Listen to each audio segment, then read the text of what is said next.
पति की मृत्यु के बाद स्त्री को क्या क्या त्यागना पड़ता है। मित्रों, पति की मृत्यु के बाद एक स्त्री का जीवन पूरी तरह से सूना हो जाता है, लेकिन समाज के नियम कानून उसके जीवन को और भी मुश्किल बना देते हैं, जिनकी वजह से उस स्त्री को बहुत सारी चीजों का त्याग करना पड़ता है।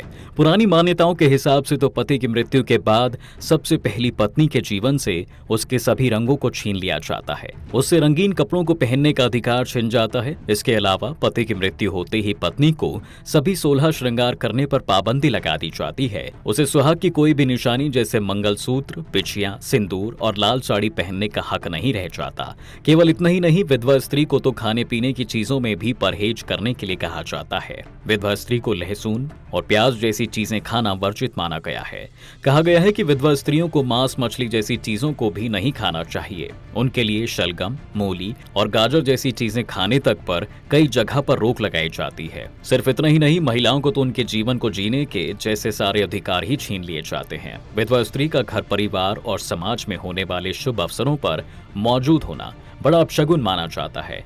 ऐसा कहा जाता है किसी विधवा स्त्री का शुभ अवसरों पर मौजूद होने से उसका दुर्भाग्य किसी दूसरे पर भी बुरा असर डाल सकता है। लेकिन इस तरह की बात किसी भी हिंदू धर्म ग्रंथ में नहीं लिखी गई है कि विधवा स्त्री दूसरों के लिए दुर्भाग्य का कारण बन सकती है। लेकिन हाँ, विधवा स्त्री द्वारा कुछ रस्मों को निभाना जरूर वर्जित माना जाता है, जैसे किसी शादी के अवसर पर दूल्हा दुल्हन को आशीर्वाद देना या फिर गर्भवती स्त्री को गोद भराई के समय आशीर्वाद देने से विधवा स्त्री को मना किया गया है। यही कारण है कि किसी समारोह में हिस्सा होने के बाद भी विधवा स्त्री खुद को अकेला महसूस करती है। उसे हर पल अपमानित महसूस होता है, क्योंकि उसका वहां होना ही लोगों को अपशगुन लगता है। पिता की मृत्यु के बाद स्त्री को अपने श्रृंगार और सुंदर वस्त्र नहीं, बल्कि समाज के नियमों के कारण जैसे अपने आत्मसम्मान भी त्याग देना पड़ता है। पुराने समय में स्त्रियां अपने पति के साथ सती हो जाया करती थीं। सती प्रथा इसलिए भी अत्यधिक प्रचलन में आ गई थी क्योंकि पति के साथ सती हो जाने के बाद स्त्री को समाज का ये अपमान सहना नहीं पड़ता था। अगर वो स्त्री पति के जाने के बाद एक विधवा का जीवन चुनती थी तो समाज के अपमान के साथ साथ उसे लोगों की गंदी नजरों का भी सामना करना पड़ता। इसलिए उस समय की स्त्रियां पति के साथ ही सती होना चुनती थीं। एक समय के बाद सती प्रथा एक कुरीति बन गई थी, जिसमें स्त्रियों को जबरदस्ती सती करने पर मजबूर किया जाने लगा। लेकिन नियमों के अनुसार पति के साथ सती होने का फैसला सिर्फ और सिर्फ उस स्त्री का होना चाहिए।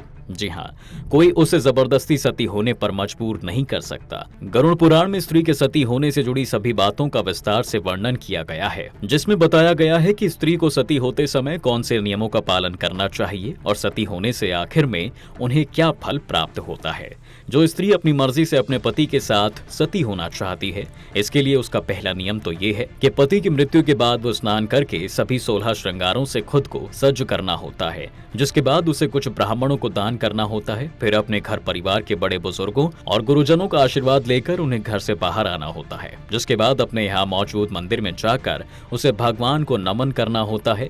ये सभी कार्य संपूर्ण के बाद वो स्त्री अपने मृत पति के साथ शमशान घाट की ओर प्रस्थान करती है, जिसके बाद उसे अपने पति के सिर को गोद में रखकर चिता पर बैठना होता है। फिर अग्नि स्नान को गंगा स्नान के समान मानकर स्त्री अपने पति के साथ हो जाती है।